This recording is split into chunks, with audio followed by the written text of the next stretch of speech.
Okay, we'll call the work session to order July 17th at 9 a.m. And I believe we're beginning with an update on our work on space planning.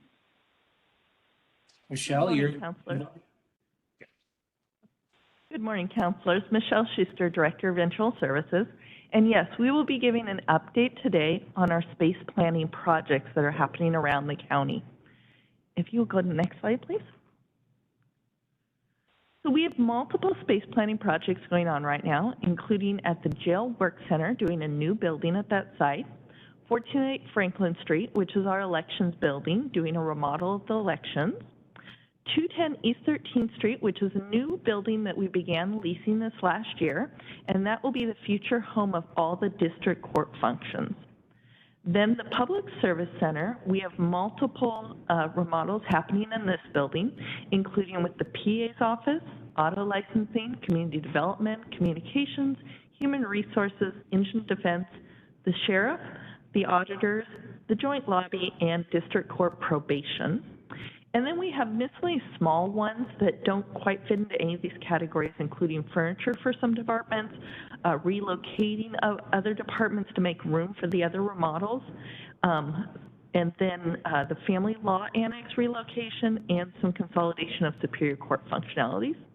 And then our last big remodel is of the Dolly Building. The Dolly Building will be the future home of the Children's Justice Center, Internal Services, which includes procurement and board equalization, information technology, animal control, and code enforcement.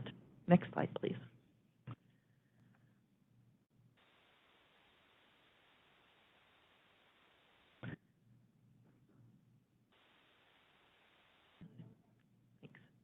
The next slide here talks about the funding that has already been appropriated and approved by the council. Currently, we have $17.7 million of approved ARPA funding to help with the space planning, architectural engineering, and construction of the projects we talked about on the first page. We also have $100,000 that was repurposed ARPA funding that was originally awarded to public health, and public health set it aside and repurposed it for their furniture. The general fund originally gave $700,000 to start the space planning a number of years ago. So that was the initial bucket we started with. Then we got special ARPA funding for the elections remodel in the amount of just under 4.5, and we also received a HAVA security grant to help with security features for federal elections of $205,000, which will be going towards the generator on the building. And then we were awarded $24.5 million towards the Law and Justice Bed Capacity and Renovations Project. And of this, $14.5 million is dedicated to the Jail Work Center new building, and $10 million is for the architectural engineering and project employee we have for all of the Law and Justice, of which $1.7 million has been set aside for the A&E, specifically on the Jail Work Center project. Next slide, please. So we're going to go into more detail on the Jail Work Center new building. The cost for this is estimated at $19.7 million, and that would be the initial $14.5 million that we were awarded, $1.7 million for the architectural engineering, and then an additional $3.5 million, which will be a council decision if they want to put that money towards this project to do the design that we are looking at. And if you would actually move to the next page, please. As I talk about these next points, I wanted you to see what the actual preferred design by the steering committee is for the Jail Work Center. This option is just over 12,500 square feet. It has 64 beds, of which 32 of the beds are in double rooms and 32 of the beds are in quad-style rooms. There are 3 day rooms off of these bed areas. There's MAUD, which is the opioid program, and counseling facilities in here. There's also some programming space and outdoor recreation.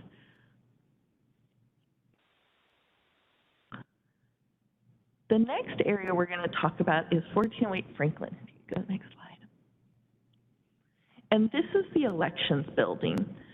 We have moved auto licensing out of the elections building over to the Public Service Center to accommodate the elections remodel. Some of the issues that came up during the elections remodel, including that we had to fire sprinkler the whole building, the ground floor and the first floor, and add a new fire hydrant to the building. So that did drive the cost up, but we're still within budget for the cost. Bids were received on July 9th and are being evaluated now. We did have 2 bidders, both which came within our budget. And this budget was made up of, as I said, $4.5 million for the construction, that's ARPA funding, the $205,000 HAVA grant, and then we also have $482 earmarked out of the big space planning bucket of money for the architectural and engineering. The generator for this building, we were able to secure it at a lower cost than originally estimated off of a Sourcewell contract, and that's coming in right under $600,000.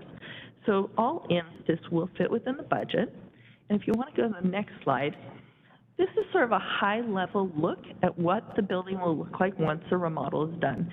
As you can see, there's a lot more open space for them to do the ballot counting in this model than they currently have. Right now, it's a very broken up space with a lot of small rooms, and so it's hard for them to get everything in the areas they need to. This project will be done in 2 phases. What you're seeing in blue will be phase 1, and what you're seeing in green will be phase 2. And we're doing this in 2 phases to work around the upcoming election in November and make the building functional for elections. They can continue to operate in that facility as we have the coming election. Next slide, please. The next remodel project we're doing is the 210 East 13th Street. And this is going to be the future home of our district court. They will be moving out of the main courthouse into this building. The projections for this, we currently have not gone out to bid yet. The bids will be released on October 23rd. We're finalizing our design and bid specs right now. And based off our cost estimates, we are assuming renovation costs for this building will run about $14 million. But until we do get bids in, this is just an estimate at this time. And then we also have about $1.6 million set aside for the architectural and engineering. To complete the renovations, should the cost come in at the $14 million, we will need an additional $3 million of budget to complete the project. And so this is another point that we would need council approval for. The building, if you can go to the next slide. So this will be the very ground floor of the building. This building has 5 floors, 2 are sunken down and 3 are above ground level. This is the very bottom floor, and it'll have 2 courtrooms in it, the jury assembly room, IT space, and some touchdown areas. Next slide, please. This will be the 1 floor up, so still sunken below. This will be the main staff floor of the building. And so this is where the majority of the staff, besides the judges and the JAs, will be located for district court. So this will be a floor that will only be accessible by staff, not by the public. And it'll have some offices, some cubes, the main break room, a conference room for them to use. Next slide, please. The next slide here is the main level. This will be the entrance level and the street level. The public will enter from the south side of the building, and that's an overhang you're seeing, and go through a security checkpoint. This will have our 2 largest courtrooms on this floor, and then also the district court front-facing customer service and a small probation check-in area for people who are at court and need to check in there. Next floor, please. So this is the 2nd floor up from ground level. It'll have 2 courtrooms and then 4 of the judges' chambers and 4 of the JAs, and then 2 jury deliberation rooms. And then the next floor up is the same, identical as this floor, and so I don't have another drawing because it's the exact same look as this floor.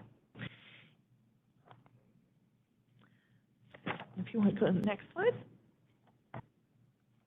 The next area we'll be discussing is the Public Services Center. The Public Service Center is having a lot of different remodels and moves within it. So far, communications has been relocated on the 6th floor, and that is complete.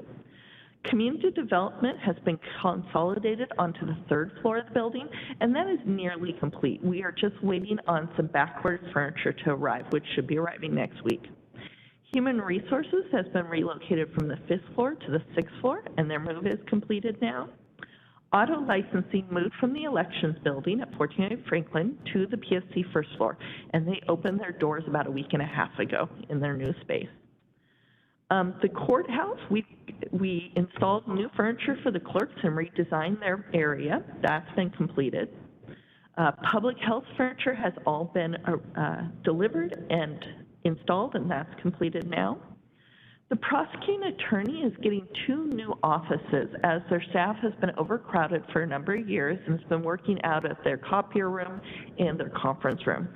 And so this bid has been awarded. It did come under budget, and construction will begin as soon as some products arrive. The doors are on back order. So that should be beginning in the next couple weeks. District Court Probation will be moving to the 1st floor. This will involve the relocating of RTC, and RTC right now is considering some space at the Center for Community Health on the 4th floor, which was previously occupied by Public Health. And so we are working with them right now on that possible relocation. Those bid documents for the District Court Probation that'll go into the old Dragonfly and the RT space are being finalized right now, and the bid will actually go out on October 9th and be due back in early November so that we can begin construction sometime in mid-November. Engine Defense, currently they were moved out of the 6th floor in their small area to make room for communications and put temporarily onto the 5th floor in the old Human Resources area. They will eventually be housed in their permanent location on the 6th floor in the old Internal Services offices once Internal Services moves down to Dolly. So this one has quite a trickle effect. And we're hoping to move Internal Services early in 2025 to the Dolly building once enough construction is done there that we won't have to deal with power and water outages. The Family Law Annex, which is currently residing at 601 West Evergreen, is going to be moving to the main courthouse. And this move is required because our lease at 601 West Evergreen expired with our current property management company. We will be coming back to council shortly. The new property management company is going to do a short-term lease for us to finish up the construction. And so that will be coming back to council very soon. And then once we finish getting District Court moved out of the main courthouse in 2025, then the Family Law Annex will move out of the Evergreen building into the main courthouse. And we're still working on plans exactly where they'll be put, but we'll have plenty of room with District Court moving out of there. The Sheriff's Office will need to be relocated out of the main jail to make room for future remodeling of that building. And we are looking at putting them on the 1st floor of the PSC and the 5th floor of the PSC. That design work has just begun. We actually just got the block planning from the Sheriff's Department yesterday, and we're working through that with them to make sure that everything looks good, and then we'll get the architectural and engineering firm involved for any of the remodels that'll be needed for that. That move will not be able to happen until we get IT and the auditor off of the 5th floor. IT will be moving to the Dolly building also, so that will happen sometime early in 2025. And then the auditor will most likely be more mid-2025 as we're going to have to build them out some offices on the 2nd floor of the PSC. And that runs into the next point that we will be locating the auditor's office down to the 2nd floor. And that is going to involve consolidating GIS functionality and possibly a remodel of the joint lobby area to accommodate this. And the joint lobby also wants some remodels because their current layout for customer service does not meet their newer mandates with the computers and the technology that goes there based on what they have. And then the last one on here of our miscellaneous projects is consolidating the Superior Court into the main courthouse. And so this will be involving not only moving the Family Law Annex over, but they're hoping to move in once District Court is out some of their other functionality that they have in other buildings, such as juvenile. And those last 3 projects were not in the original scope of the $17 million that we received from ARPA budget. We're hoping that some of our projects may come under budget and we can fit those in, but if not, we will be coming back at a future time to ask for funding from the council for those items. Next slide, please. So our next remodel is the District Court Probation. This is also going into the PSC, but it is a larger project than some of the other PSC ones, so we wanted to call it out separately. So if you'll pull up the next slide, please. This next slide shows the current layout of the Public Service Center on the first floor. The side to the west is where Dragonfly currently is, and then the side closer to that gray stripe is where RTC is currently located. And to make this space work for District Court Probation, we will be demoing everything you see in blue. We're in the process of surplusing and selling everything that you see in red, which is the old kitchen equipment. And then we're going to be relocating the stuff you see in green, which is just a small area over the RTC space. They built some custom cabinetry, which will move to their new home because it is in very good shape and works very well for them. These bids for the construction of this area are just being finalized now and will go out on October 9th. And as I said before, we will need to relocate RTC to make this happen. And if you could go to the next slide, this is what the RTC space will look like once it's fully constructed. And so the main entry will be to the west side of the building. It will be a separate entrance than the rest of the Public Service Center, and they will go through a security checkpoint with an X-ray scanner. And that will dump them into the waiting room that you see there, the large green area. And then there'll be the reception area for them to check in at, and then there'll be a door that will go into an enclosed area which will have the UA restrooms and the 7 interview rooms. And that will be separated from the staff areas so that the flow of the customers will only be able to go into that area.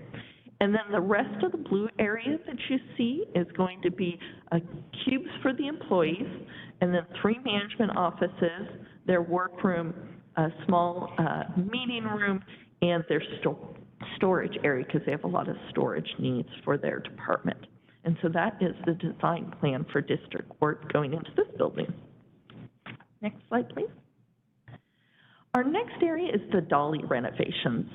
And as I said, Dolly will be housing CJC on the 2nd floor. And if you could actually go to the next slide, please. This layout shows what the CJC space will look like once it is fully built out.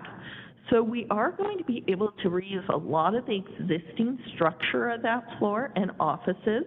There will be some remodels, such as the large conference room that is to the northeast will be an addition. Currently, that area is a couple offices, so it'll be blown out to make room for the large conference room. We will be adding some new offices. Those are the ones that you see in the darker lines up there in the northeast quadrant and down below in the southeast quadrant. And then also a couple small walls will be added between some offices to create a few more. We are going to have to add at least another 2 or 3 restrooms onto this floor to meet the requirements for restrooms for the building with the number of staff and public that come to this floor. They have also asked for the possibility of a shower for the detectives, and that will be an alternate bid because we're not sure if that will actually fit within the scope of the project, and so that's the area that you sort of see in that yellow color. So that will be an alternate. Also in the Dolly building, internal services will be going on the first floor into an existing suite. That does not require any new offices to be built. The suites have the perfect number of offices and conference rooms.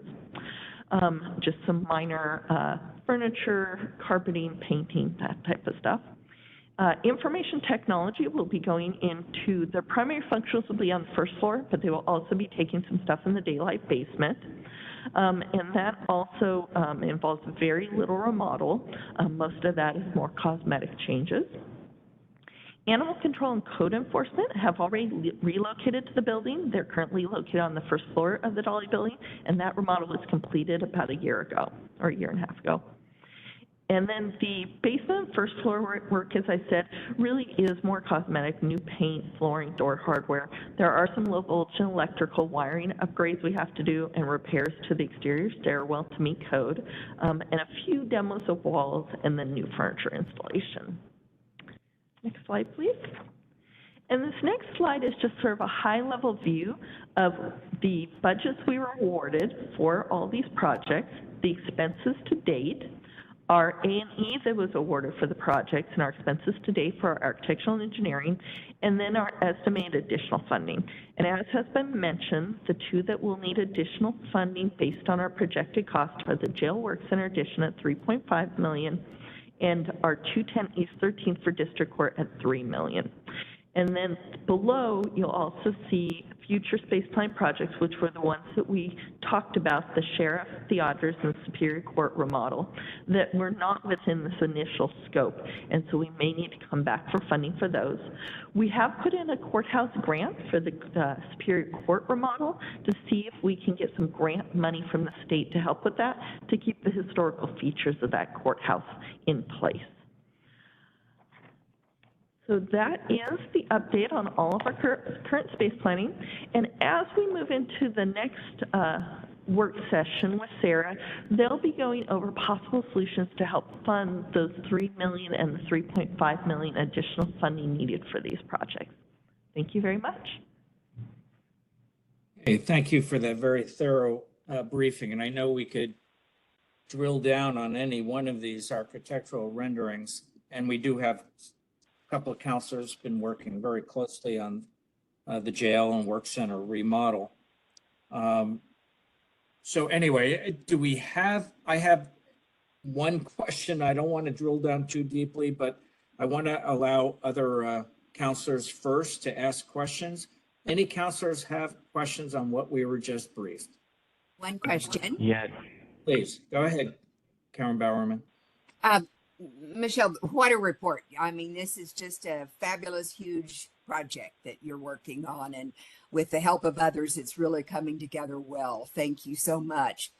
I had a question just to confirm, what is the total amount of additional funds that you're likely to or possibly going to be requesting? Is it 6.5 million? So the request we're coming to the council with right now is 6.5 million, 3.5 million for the Jail Work Center addition, and 3 million for the district court. As I said, hopefully some of the projects will come a little bit under budget to fund the auditors and the sheriff areas, but if not, we may have to come back at a future time for additional funding for those. But it's too early, since we don't have bids for all the projects queued up before them, to say if we will or not. So at this time, it is the 6.5 we're looking for. Okay, thanks. Other questions? Glenn, did I hear you? Yes. I was just Please. curious, could we go back 2 slides on there? Is that for the Children's Justice Center layout? Yeah, this is just a contractor coming out at me.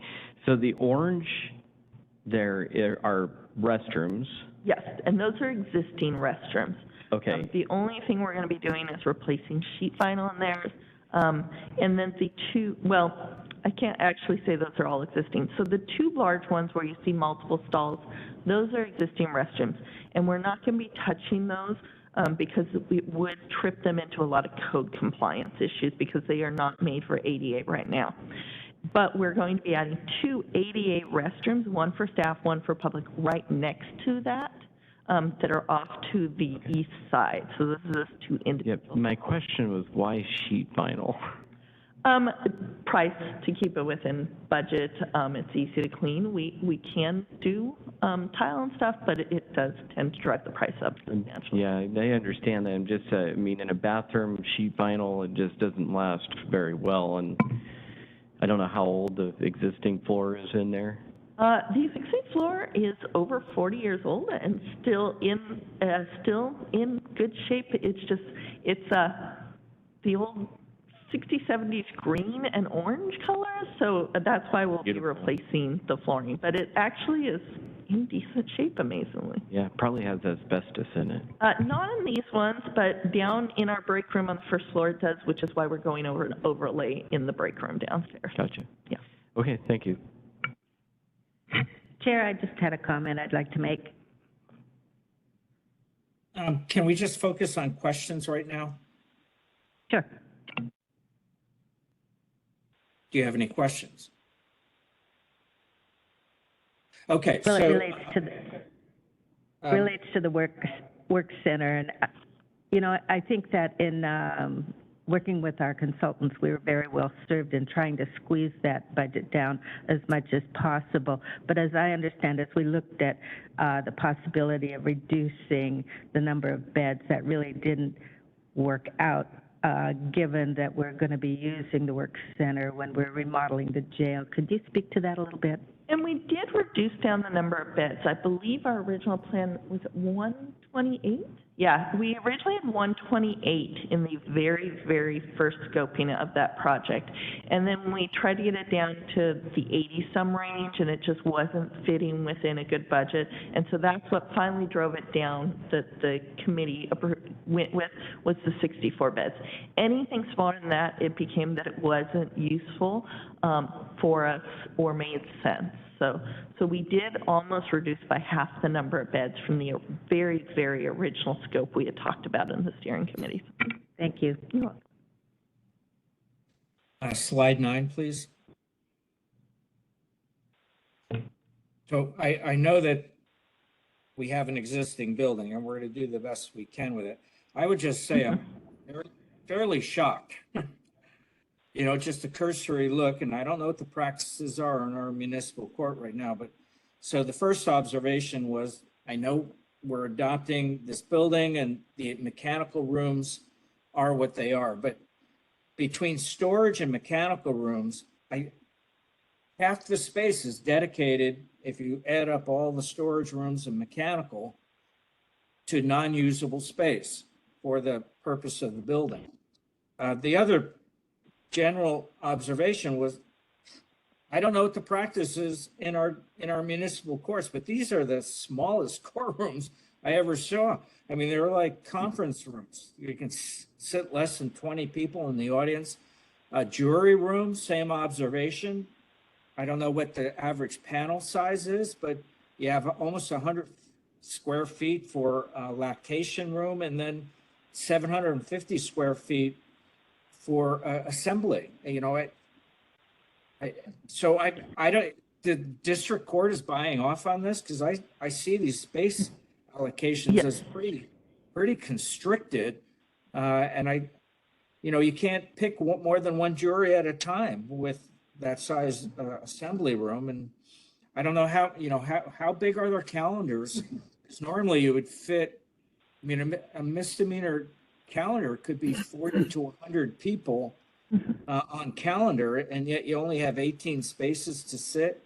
So anyway, those are some general observations on that slide. Yeah. Where are you And at? I can answer some of those. So we do have 2 judges who are on the planning for this building who have helped construct the design of it. And they are taking it back to the rest of the judges. They're actually very happy with what they're seeing and what they're able to get out of this building. Some of these courtrooms are actually going to be bigger than what they currently have in the main courthouse. Some are a little bit smaller, but they're getting more courtrooms. The ones in the basement you're seeing are the smallest in the entire building. And those ones, they are looking more to use for their virtual arraignments and not as much public-facing ones. And then they did feel comfortable with the jury assembly size. Their juries tend to be 6 people for when they do have juries, which is why they can have smaller jury deliberation rooms. And then the mechanical, so to not drive the cost of the project up, we are not moving the main mechanical in the building, and we are using the existing mechanical that is in the building to run the building off of. And yes, it does take up on this floor a portion, but that is to keep the cost down, to leave it where it is placed.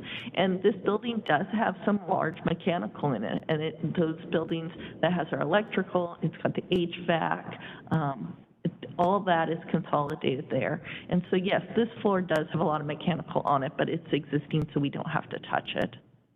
Okay, well, as long as Justice Court's happy and will serve their purposes. Any other questions before we move on to the capital project financing proposal? Okay, thank you very much for that briefing. Who's going to lead off on the capital project financing proposal? Thank you. I'm going to pass it over to Sarah and Mark. And Emily.